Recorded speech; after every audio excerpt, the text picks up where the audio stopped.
These are simply fantastic. इस दिन वो लाउंज में बैठी अपने स्केच बुक में कर्सिटी का स्केच बना रही थी। वो देर तक उस काम में मसरूफ रहने के बाद वो उकता गई थी। स्केच बुक को सोफे पर रखने के बाद वो कुछ देर तक कर्सिटी को सहलाती रही, फिर उसे हाथ में लेकर खाने की कोई चीज लेने किचन में चली गई। वहां से 10-15 मिनट लग गए।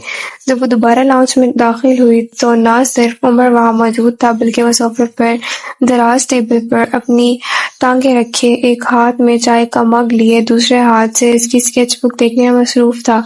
कदमों की आहट पर उसने सर उठाया था, अलीज़ा को देखकर मुस्कुराया था और उसके स्केचेस पर तबसरा किया था। अलीज़ा को उसका इस तरह बगैर इजाज़त अपनी स्केच बुक देखना अच्छा न लगा था, मगर वो खामोश रही थी।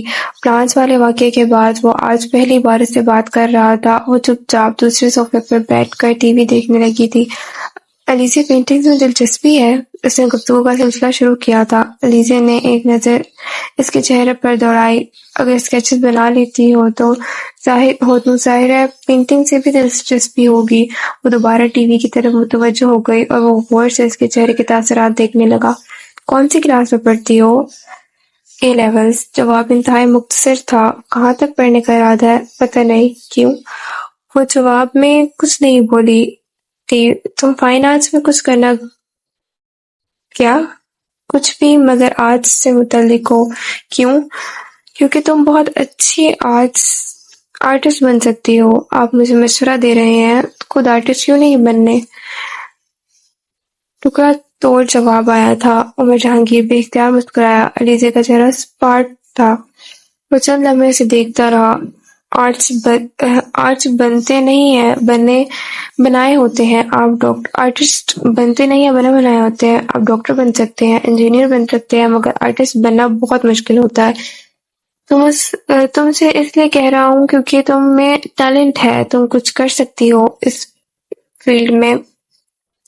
उससे बात करते हुए उमर ने स्केच बुक बंद करके अलीज़ा की तरफ बढ़ा दी। मुझे आर्ट्स में कोई दिलचस्पी नहीं है, चाहे वो कैसा भी आर्ट क्यों ना हो। ना ही मैं आर्ट में कुछ करना चाहती हूँ। मुझे मैथ्स में दिलचस्पी है और मैं वही पढ़ूंगी। इसने स्केच बुक पर पकड़ते हुए दो टुक अंदाज में उमर से कहा था। ठीक है, तुम मैथ्स ही पढ़ लेना, लेकिन मेरा एक स्केच तो बना सकती हो। क्यों अलीज़ा? मेरा स्केच बनाओगी? मैं सिर्फ इन्हीं लोगों की स्केच बनाती हूँ जिनके चेहरे मुझे अच्छे लगते हैं। वो एक बार फिर टीवी की तरफ मुतवज्जो हो गई। इसका मतलब है मेरा चेहरा तुम्हें अच्छा नहीं लगा? मैंने इससे पूछा, लेकिन वो खामोशी से टीवी देखती रही। तुम ये बताओ, डिफेक्ट है? मेरा ख्याल था कि मेरा चेहरा अच्छा खासा है। वैसे अलीज़ा, मेरे चेहरे में क्या? उमर जैसे इसके साथ गुफ्तगू को एंजॉय कर रहा था। मुझे क्या पता, बस मुझे आपका चेहरा स्केचिंग के लिए पसंद नहीं है और कर्सिटी का चेहरा पसंद है। अलीज़ा ने कुछ नाराजगी से इसकी तरफ देखा था। वो चाय का मग टेबल पर रखकर उठ रहा था। मुझे कोई भी चेहरा कर्सिटी से ज्यादा अच्छा नहीं लगता। आप इस तरह कर्सिटी की बात मत करें, इसने कुछ बिगड़कर इससे कहा था। सॉरी। अलीज़ा ने इसकी माजरत पर कुछ ध्यान नहीं दिया और ध्यान दिए बगैर टीवी की तरफ मुतवज्जो हो गई। वो कुछ देर वहां लाउंज में खड़ा रहा और फिर वहां से बाहर निकल गया। चलो जी, बाब नंबर 7। अलीज़ा ने स्केच मुकम्मल कर दिया था। उमर जहांगीर के स्केच को स्केच बुक से निकालने के बाद वो एक बार फिर उठकर इसके कमरे में आ गई थी।